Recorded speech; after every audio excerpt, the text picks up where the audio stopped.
कर विदु क्रिया वेद जस बरनी भय पुनीत पातक तम करनी।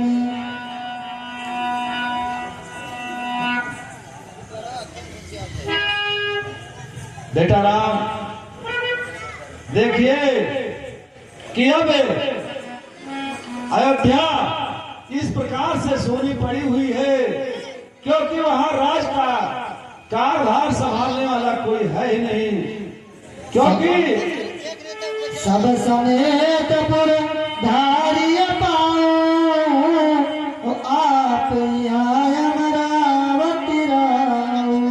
और हे राम, जब तुम इस वन को चले आए उसके तत्पश्चात महाराज जी सुरधार को पधार गए। उस अयोध्या में कोई राज चलाने वाला है नहीं। कहा गया है कि जिसके राज में प्रजा दुखित रहती है उस राजा को नरक अवश्य मिलता है। इसलिए उन्हें उनकी आत्मा को शांति के लिए आप का जो धर्म कर रहा है वही कार्य कीजिए।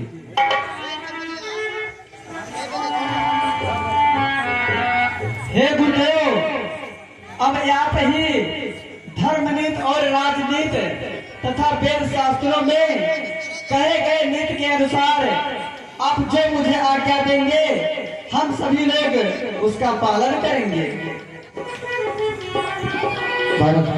मैं जानो निज नाथ सुभाऊ और अपराधी पर को न कहूं। हे भैया, मैं जिस प्रयोजन से और जो प्रार्थना लेकर आया हूँ अब आप बात सुनिए। भैया, जो राज्य सारी प्रजा के सामने महाराज ने आपको दिया था वह मेरी माता ने बड़ी कुशलता से छीन कर मुझे प्रदान कर दिया। लेकिन भैया, मेरा हृदय ही जानता है कि मेरा हित केवल आपकी सेवा करने में है। इसलिए मेरी आपसे विनती है कि आप वापस अयोध्या चले और उस राज्य का कार्य संभालें। शिशु बनते परि हरवन संगु करहु मती मोर मन भांगु। मैं प्रभु कृपारी तजिए जोही हार खेल जितायो मोही।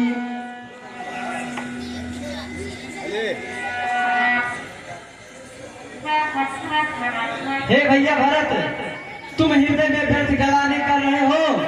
तुम जीव को ईश्वर के कट के अधीन जानो और अयोध्या को वापस लौट जाओ और गुरुदेव के साथ में रहकर राज्य का कार्यभार देखो जिसमें सुगमता से सारे कार्य होते रहेंगे।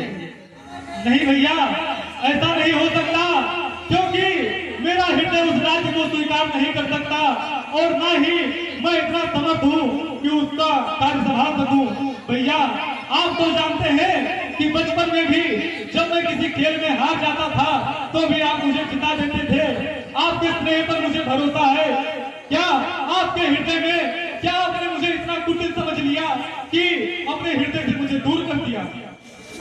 हे भैया भरत, देखो उस खेल में पाप का दोषी मैं स्वयं होता हूँ, लेकिन आज जो कार्य तुम मुझसे कह रहे हो उस खेल में हमारे पिताजी का वजन झूठा हो जाएगा।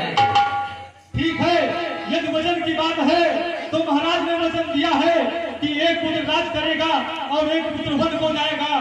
तो ठीक है, आप वापस जाएं और अयोध्या का राज्यकाल संभाले। आपके स्थान पर मैं 14 वर्ष वन में रहूंगा। भैया भरत, धर्म व्यापार नहीं होता, धर्म अति कठोर और व्यक्तिगत होता है और तुम राजा होकर ऐसी बात सोचते हो, ये अच्छी बात नहीं है। संसार में अनाचार फैल जाएगा और आप गुरुदेव के साथ जाइए और राज्य का कार्य कीजिए। गुरुदेव, अब आप भी हमारी रक्षा कीजिए और बताइए मैं कितना प्रेम और भक्ति भैया के चरणों में रखता हूँ। आप ही बताइए कि अब मुझे क्या करना चाहिए। हे बेटा, जिसमें राम की खुशी हो वही कार्य करना चाहिए। ठीक है गुरुदेव। भैया, आप ही आदेश दीजिए। अब मेरी आंखें खुल गई हैं, अब मेरे आंखों से स्वार्थ का पर्दा हट चुका है और मैं समझ चुका हूँ। अब आप मुझे आदेश दीजिए और जो आप कहेंगे उसी को मैं भक्ति की पूजा समझकर करूंगा। हे भैया भरत, देखो मैं तुम्हारे प्रेम के आगे हार गया और आप जीत गए, और जीतने वाले का स्थान नीचे नहीं होता है भैया। आप आसन ग्रहण कीजिए।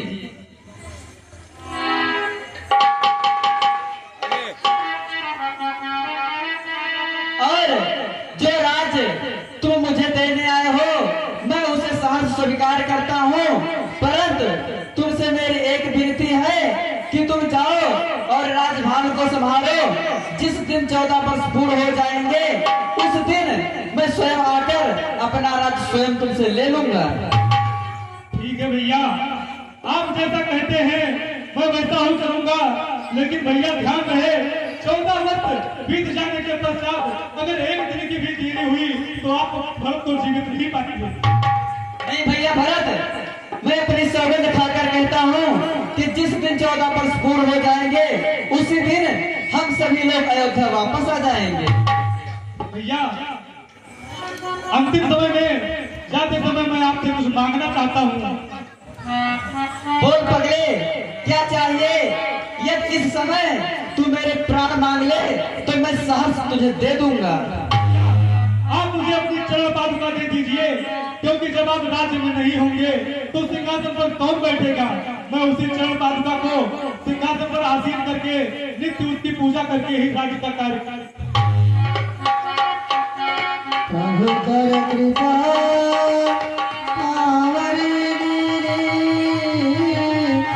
सादर भरत शीस धरनी।